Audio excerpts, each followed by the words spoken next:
देखो बच्चों, आज अगला चैप्टर पढ़ाएंगे एलपीपी।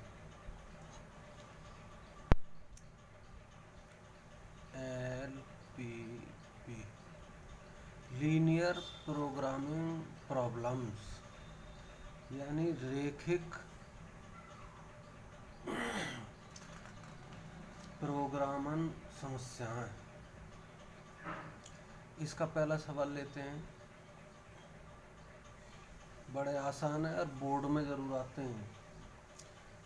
तो लिखा हुआ है, निम्न अवरोधों के अंतर्गत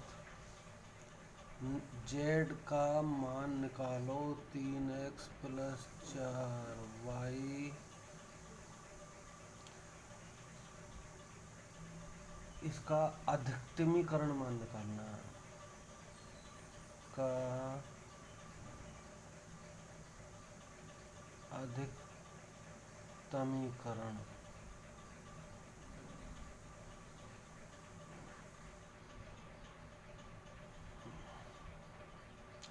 जबकि दिया हुआ है x + y ≤ 4 और दिया हुआ है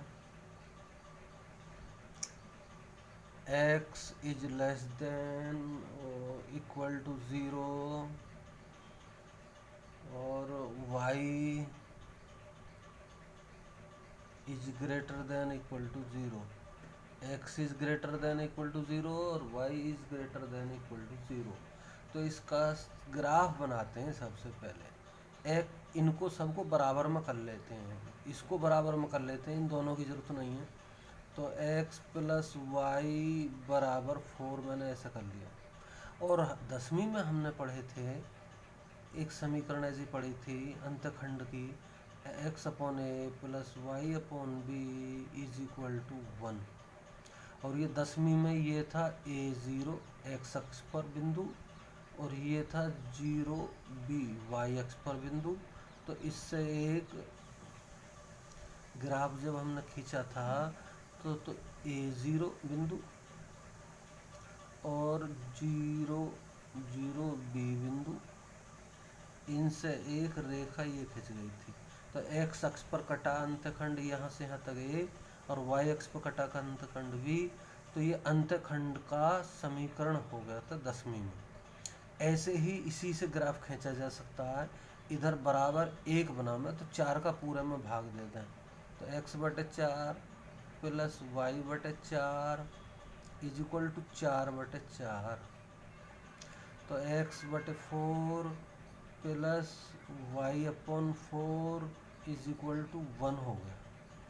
अब यहाँ बिंदु क्या हो गए, x अक्ष पर तो 4 0 और y अक्ष पर 0 4। तो अब एक ग्राफ बन गया हमारा। इधर ये x अक्ष y अक्ष, तो 4 0 तो 1 2 3 4 मैंने यहाँ मान लिया। 4 0 का बिंदु ये हो गया और 0 4 1 2 3 4, तो 0 4 ये हो गए। इन दोनों से जाने वाली लाइन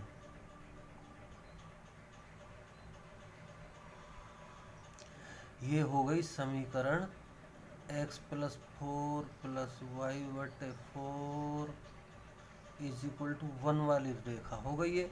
अब इसमें ये देखें कि किधर को होगा ग्राफ, इधर को होगा या उधर को होगा।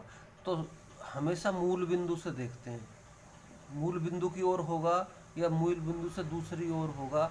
इसको करने के लिए हम फिर दोबारा x + y > 4 में मूल बिंदु 0 0 रखते हैं। 0 0 रखने पर तो ये हमेशा नहीं रखते, अभी फ़िलहाल मैं बताता हूँ तो समझ जाओगे आप। ये 0 रखूँ, ये 0 रखूँ, तो 0 + 0 0 हो गया। 0 > 4। ये बात सही है, सही, क्योंकि 0 4 से छोटा होता है। तो जब बात सही है तो ये इसका ग्राफ मूल बिंदु की ओर होगा, इधर को होगा, इधर को ऐसे इधर को होगा। इधर को होगा। अब x इज ग्रेटर देन 0 का क्या मतलब है? x इज ग्रेटर देन 0, ये हमारी x अक्ष है, x अक्ष, इसका समीकरण होता है y बराबर 0। और y 0 से बड़ा हो या बराबर हो, तो y बराबर 0 उससे बड़ा हो तो ये फिर ऊपर को जाएगी। एक लाइन पे y बराबर 1, y बराबर 2 की लाइन, y बराबर 3 की लाइन, y बराबर 4 की लाइन। इसका मतलब x अक्ष से ऊपर को ग्राफ, यानी ये लाइन, और ये है हमारा y अक्ष। इसका समीकरण होता है x बराबर 0, और x बराबर 0, x अगर 0 से बड़ा हो तो ये इधर को लाइन होगी प्लस की ओर, तो ये लाइन, इस लाइन से इधर को ग्राफ, इस लाइन से इधर को ग्राफ, और ये हमारी जो लाइन दी हुई थी इसको इधर को ग्राफ। तो ये जो क्षेत्र बन गया एक, इसको हम नाम रख सकते हैं ओ ए बी, ऐसा नाम रख सकते हैं। तो इसको कहते हैं सुसंगत क्षेत्र। ये इस क्षेत्र के बीच में आ गया सब, ये लाइन इधर को, ये लाइन इधर को, वो लाइन इधर को, तो ये शैडो का क्षेत्र जो है ये हो गया सुसंगत क्षेत्र। तो इसको हम लिखते हैं सुसंगत क्षेत्र। सुसंगत क्षेत्र हो गया ओ ए बी ओ, पूरा घिरा हुआ हो गया। अब इनकी वैल्यू ले लेते हैं। इनके कोने जो हैं इन्हें कोणीय बिंदु कहते हैं, कॉर्नर पॉइंट। तो कॉर्नर पॉइंट क्या हो गया? एक तो ओ हो गया, ऊपर लिखे देते हैं, चलो कोणीय बिंदु,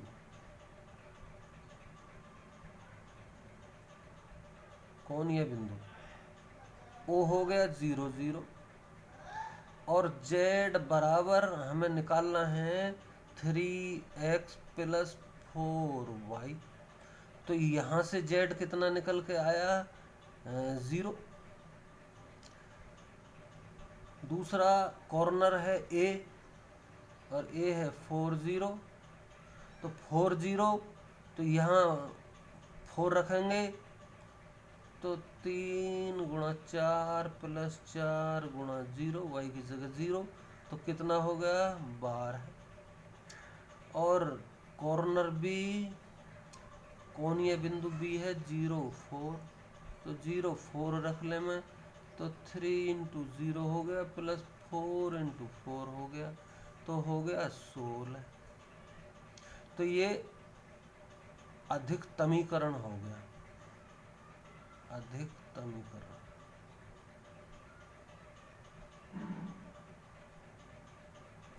ये अधिकतमीकरण हो गया। निकलवाना यही चाहता था कि अधिकतमीकरण कितना होगा। अधिकतमीकरण होगा हमारा 16, और ये 16 किस बिंदु पर है? 0 4। तो अतः x बराबर 0 और y बराबर 4 सुसंगत हल है। इतना हल है, क्योंकि इस पर अधिकतमीकरण 16 है। तो अधिकतमीकरण 16 पर x और y की वैल्यू पूछे तो ऐसे निकाल देंगे, और अधिकतमीकरण पूछे तो 16 अधिकतमीकरण। दूसरा सवाल लेते हैं इसका।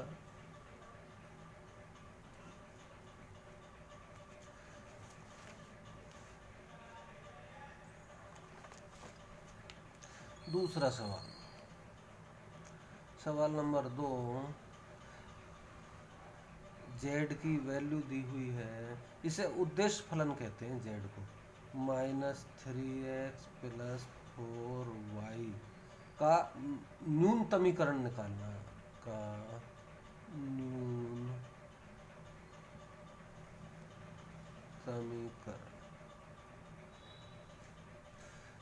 क्या क्या दिया हुआ है? x plus 2y is less than equal to 8। और दी हुई है एक और समीकरण दी हुई है, दूसरी समीकरण में यहाँ लिखता हूँ 3x plus 2y is less than equal to 12 है। और दो दी हुई है x is greater than equal to 0, y is greater than equal to 0, ये और दी हुई हैं।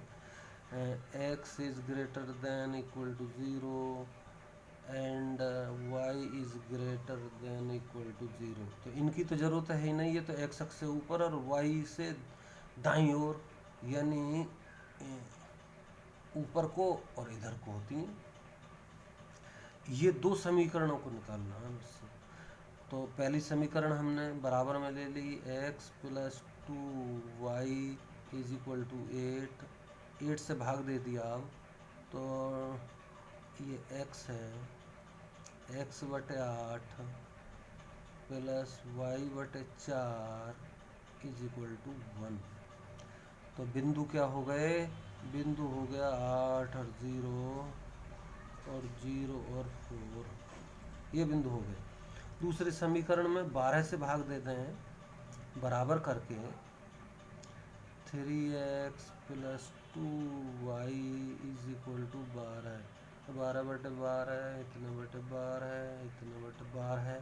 तो x बटे 4 3 चौक 12 प्लस y बटे 6 इज इक्वल टू 1। तो बिंदु क्या हो गए 4 0 x अक्ष पर और y अक्ष पर 0 6, ऐसे हो गए। अब ग्राफ खींचे, ग्राफ हमने खींचे, ये हमने ग्राफ खींचे। ग्राफ में 1 2 3 4 5 6 7 8, ये 8 0 आ गया। और ऊपर जी 1 2 3 4 पे आ गया 0 4। तो एक लाइन ये बन गई, एक रेखा ये हो गई 0 4, एक रेखा ये हो गई। अब दूसरी रेखा के लिए 1 2 3 4, ये बिंदु हो गया 4 0 4 0,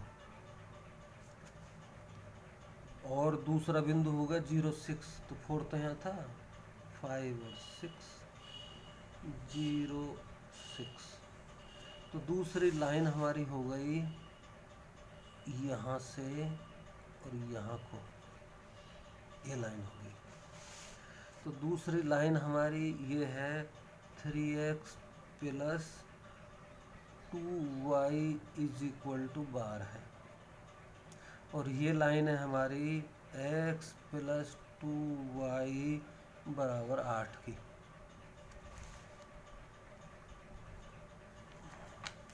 बराबर 8 की।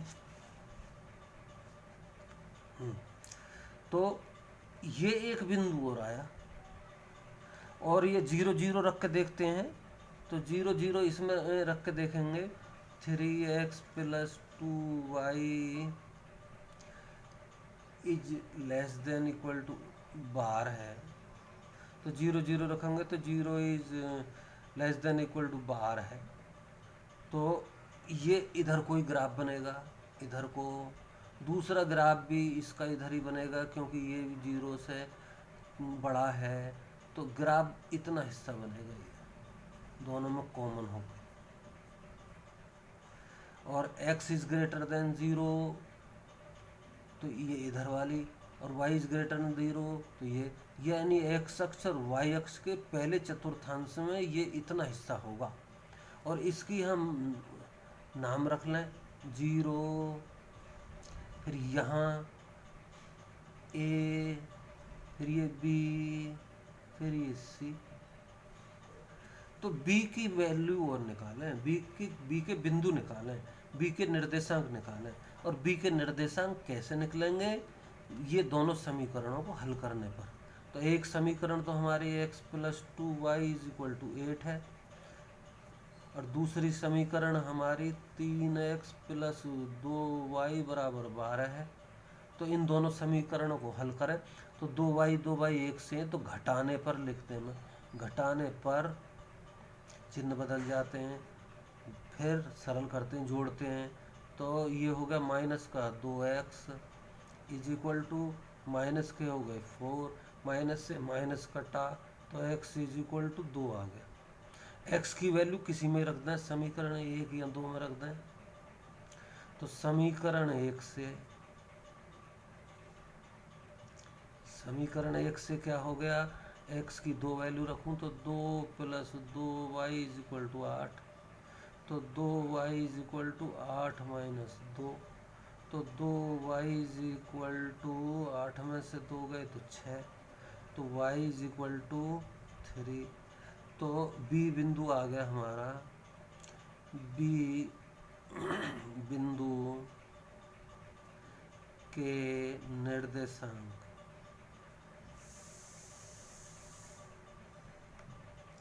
x पहले लिखते हैं, तो 2 और 3 हो गए बिंदु, 2 और 3 बिंदु हो गए। तो सुसंगत क्षेत्र कितना हो गया, सुसंगत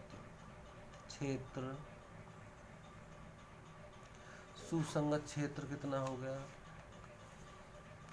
सुसंगत क्षेत्र हो गया हमारा O A B C O, ये सुसंगत क्षेत्र हो गया। अब कोणीय बिंदु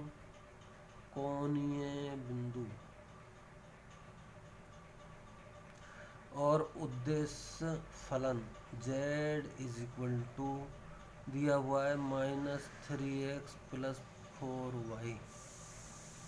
तो कोणीय बिंदु आया पहले तो O यानी 0 0, दूसरा कोणीय बिंदु A 4 0, तीसरा कोणीय बिंदु B, अभी ये दोनों को का प्रतिच्छेद बिंदु था, समीकरणों का हमने निकाला 2 और 3,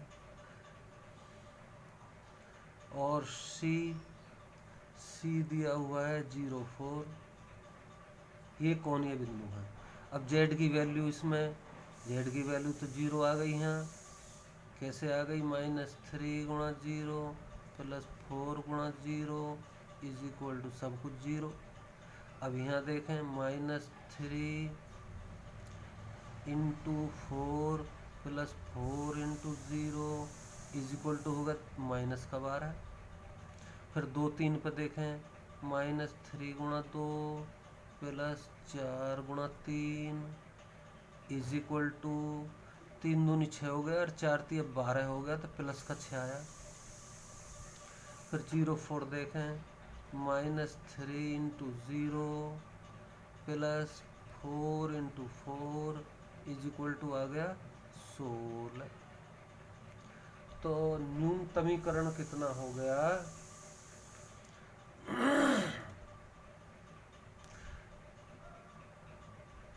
सबसे कम ये है, 0 से भी कम है ये, तो न्यूनतमीकरण हो गया, ये होगा न्यूनतमीकरण। और किस बिंदु को होगा, 4 0 पर। तो x is equal to 4, y is equal to 0, सुसंगत हल है।